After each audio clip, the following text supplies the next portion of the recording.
মানুষের জীবনের সব স্বপ্ন পূর্ণ হয় না, কিন্তু তারপরও মানুষ স্বপ্ন দেখে। স্বপ্ন দেখে যেতে হয়, কারণ সেটা জীবনের জন্য। আমার প্রিয় ভিউয়ার্স, আসসালামু আলাইকুম। কেমন আছেন আপনারা সবাই? ব্লগস বাই চুমকি রান্নাঘরের আরও একটা নতুন ব্লগ ভিডিও নিয়ে আপনাদের মাঝে হাজির হয়ে গেলাম। কারণ ব্লগস বাই চুমকি রান্নাঘর তো আপনাদেরকে নিয়েই। তো হয়ে গেল না আরেকটা বড় গ্যাপ।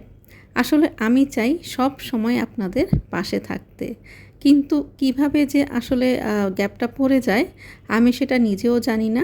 তবে যখন লম্বা একটা গ্যাপ পড়ে আপনাদেরকে খুবই মিস করি। এই জন্যই একটু দেরিতে হলেও আপনাদের মাঝে আমি মাঝে মাঝে আবার ফিরে আসি। কারণ আপনারা আছেন দেখেই তো, আপনারা আমার ভিডিও দেখেন দেখেই তো ব্লগস বাই চুমকি রান্নাঘর। আর ব্লগস বাই চুমকি রান্নাঘর তো আপনাদেরকে নিয়েই। আজ কি হয়েছে জানেন? খালা কাপড়গুলো ধুয়ে দেওয়ার পরে কাপড়গুলো নিয়ে খালার সাথে বারে বারে উঠছি আর বারে বারে নামছি। কেন জানেন? এই রোদও উঠছে, আবার এই মেঘ করছে, টিপ টিপ করে বৃষ্টিও নামছে, আর প্রচণ্ড বাতাস বইছে। মনে হচ্ছে আমার সাথে যেন চোর পুলিশ খেলা হচ্ছে। তো যাই হোক, এখন প্রচণ্ড বাতাস, দেখেন আকাশে মেঘ করেছে। তো খালা ওদিক দিয়ে আবার কাপড়গুলো উঠিয়ে নিচ্ছে, আর আমি এদিকে চলে এসেছি। কারণ আমার এখানে একটা আম গাছ আছে, আপনারা মাঝে মধ্যে দেখিয়েছি আপনাদেরকে। তো সেই আম গাছে দুটো আম আছে, মানে মুকুলগুলো সব ঝরে দুটো আম ছিল। একটা পেড়ে নিয়েছি, আরেকটা একটু রং ধরেছে। তো হঠাৎ করে মনে হলো এই প্রচণ্ড ঝড়ে যদি রং ধরা আমটা পড়ে যায় তাহলে তো আর মন মানবে না। তাই তাড়াতাড়ি আমি আমটা নিতে চলে আসলাম ছেলেকে নিয়ে। আর এরই মাঝে কাঠগোলাপটা তার সুগন্ধ ছড়িয়ে দিচ্ছে, বেলি ফুলের সুগন্ধ, মানে সব মিলিয়ে দারুণ একটা সময়। যে আমি এখান থেকে মনে হয় এনার্জি নিয়ে নিচ্ছিলাম, কারণ আজকে আমার অনেক কাজ আছে, অনেকগুলো কাজ, যে এখান থেকে আমি এনার্জি নিয়ে যাব আর মনের আনন্দে কাজগুলো করে নিব আলহামদুলিল্লাহ। তো এই যে আমটা ছিঁড়ব, ছেলেকে ডাকাডাকি করছিলাম, কারণ এই মুহূর্তে বাড়িতে আমি আর আমার ছেলেই আছি। তো ছেলেকে ডাকছিলাম আমটা দুইজনে মিলে পারার জন্য। কারণ হোক না একটা আম, সবাই মিলে কোনো কিছু করাটা এটা অনেক বেশি একটা আনন্দের, অনেক বেশি বরকতের। তো এই যে নিচে আসার পরে ঠিক করলাম আর কাপড় নিয়ে ছাদে যাব না, চোর পুলিশ খেলবো না। তো এই যে দেখেন বৃষ্টি হলে যেটা হয়, মানে ঘরে দড়ি টাঙিয়ে কাপড়গুলো ছড়িয়ে দেওয়া হয়েছে।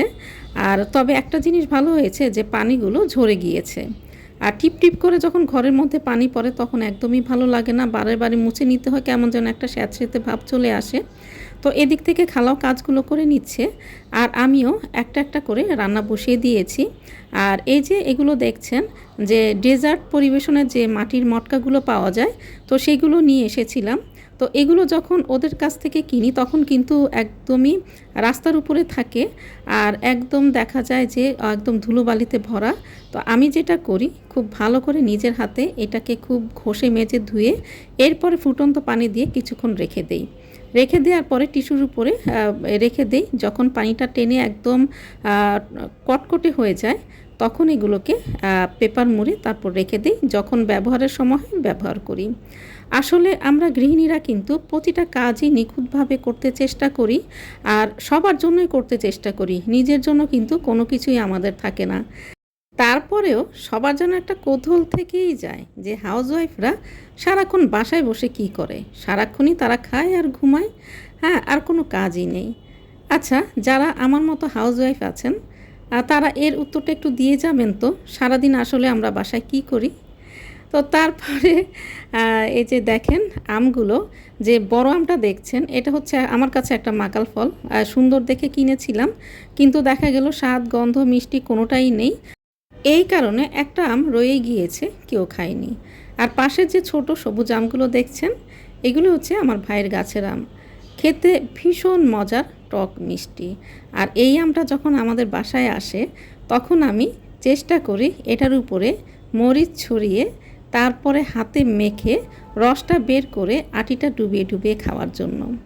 আসলে কি জানেন, আমরা ওই যে বললাম হাউসওয়াইফরা সবার দিকে খেয়াল রাখতে রাখতে আমাদের কি পছন্দ সেটা যেন আমরা ভুলেই যাই। তো আমাদের জন্য আলাদা করে কিছু করে খাবো সেটাও যেন আর মনে হয় না। মন চায় সব সময় পরিবারের চাহিদাগুলোকে প্রথম গুরুত্ব দিতে, তাই না? তো তারপরে এই যে দেখেন আমগুলো আমি এরকম চটকে নিচ্ছি, একটু চিনিও দিয়েছি, মরিচ আর বিট লবণ। এটার যে রসটা বের হবে এটা হাতে ভালো করে মেখে তারপরে আটি দিয়ে খেতে কী যে মজার, আর আপনাদেরকে বলে বোঝাতে পারবো না। ঠিক এইভাবে করে আপনারা খাবেন। কারণ অনেক সময় দেখা যায় আমরা যখন বাইরে থেকে কাঁচা আম নিয়ে আসি, বাসায় থাকতে থাকতে অনেক সময় পেকে যায়, সেই আমগুলো কিন্তু এভাবে খেতে বেশ লাগে। তো আমি কিন্তু আপনাদের সাথে কথা বলতে বলতে ভিডিও শেষ পর্যায়ে চলে এসেছি। তো এই পর্যন্ত যারা ভিডিওটা কন্টিনিউ করেছেন অসংখ্য অসংখ্য ধন্যবাদ জানাই। আর একটা লাইক দিতে যদি ভুলে যান, লাইকটা দিয়ে নেবেন। আর নতুন যারা এই প্রথম আমার ভিডিওটা দেখছেন, সাবস্ক্রাইব করে পাশে থাকার অনুরোধ রইল।